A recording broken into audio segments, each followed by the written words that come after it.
निश्चित तौर पर अभी जो जानकारी मिली है उस लिहाज से मुख्यमंत्री योगी आदित्यनाथ आज देर शाम ये जो शिक्षक भर्ती का मामला है उसको लेकर बैठक कर सकते हैं। हालांकि अभी ऑफिशियल टाइम डिक्लेयर नहीं किया गया है कि कितने बजे ये बैठक होगी, लेकिन जो सवाल आपने उठाया कि उत्तर प्रदेश में शिक्षक भर्ती को लेकर जिस तरह से आप कह सकते हैं कि न सिर्फ विपक्ष बल्कि सहयोगियों के भी निशाने पर योगी सरकार आ गई है। कल आपने देखा कि जितने भी उत्तर प्रदेश में एनडीए के सहयोगी हैं उनकी तरफ से आरक्षण को लेकर जो बयान जारी किया गया उसमें यही कहा गया कि कोर्ट की तरफ से जो भी ऑर्डर दिया गया है वो पूरी तरह से स्वागत योग्य है और आरक्षण के नियमों का पूरी तरह से पालन भर्ती प्रक्रिया के दौरान किया जाना चाहिए। लेकिन दूसरी सबसे अहम बात यह है कि कोर्ट का ऑर्डर आने के बाद अब योगी सरकार की तरफ से तीन प्रमुख बातों पर मंथन किया जा रहा है। पहली बात तो यह है कि या तो उत्तर प्रदेश की योगी सरकार सुप्रीम कोर्ट के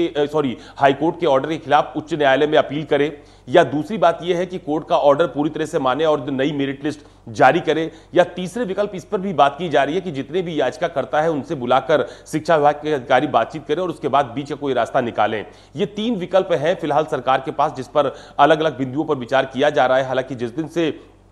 कोर्ट का ऑर्डर शिक्षक भर्ती को लेकर आया है उस दिन से लगातार सरकार की तरफ से भी जो संबंधित विभाग है बेसिक शिक्षा विभाग उसको ये निर्देश दिए गए हैं कि इस पर क्या बेहतर विकल्प हो सकते हैं, किन बेहतर विकल्पों पर हम लोग जा सकते हैं, उस पर मंथन किया जाए, उसकी कोई एक नई लाइन तय की जाए। अभी जो जानकारी है उस लिहाज से सरकार की तरफ से उत्तर प्रदेश के जो महाधिवक्ता है उनसे इस बारे में बातचीत की गई है। जो विधिक तौर पर उत्तर प्रदेश के सरकारी मामलों को देखते हैं उनसे बातचीत करने की तैयारी की जा रही है कि लीगली इस मामले को अगर हम उच्च न्यायालय में लेकर जाते हैं तो उसको किस तरह से सरकार उसको पेश करेगी। लेकिन सबसे अहम बात यह है कि शुरुआती दौर में आपको ध्यान होगा कि जब पहला पत्र अनुप्रिया पटेल की तरफ से भर्ती में आरक्षण को लेकर लिखा गया था तो उस दौरान भी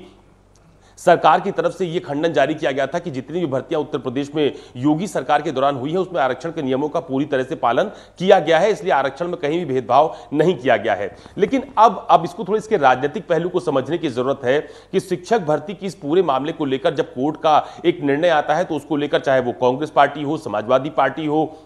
बहुजन समाज पार्टी हो, जितनी भी विपक्ष के दल हैं उनकी तरफ से इस मामले को बहुत प्रमुखता से उठाया गया। किसी ने ट्वीट किया, किसी ने बयान जारी किया और ये कहा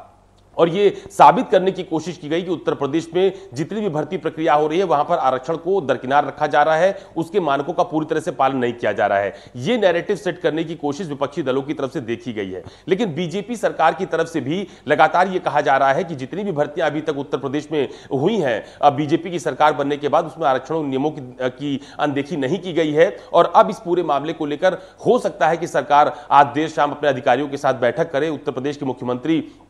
चूंकि आज उत्तर प्रदेश के अलग अलग जनपदों के दौरे पर भी हैं, लखनऊ में भी उनके सार्वजनिक कार्यक्रम लगे हुए हैं, लिहाजा देर शाम ये बैठक हो सकती है। टाइम अभी क्लियर नहीं है, लेकिन इतना जरूर है कि 3 महीने का लंबा समय है, इस बीच में सरकार कोई ना कोई बीच का रास्ता जरूर निकालने की कोशिश करेगी।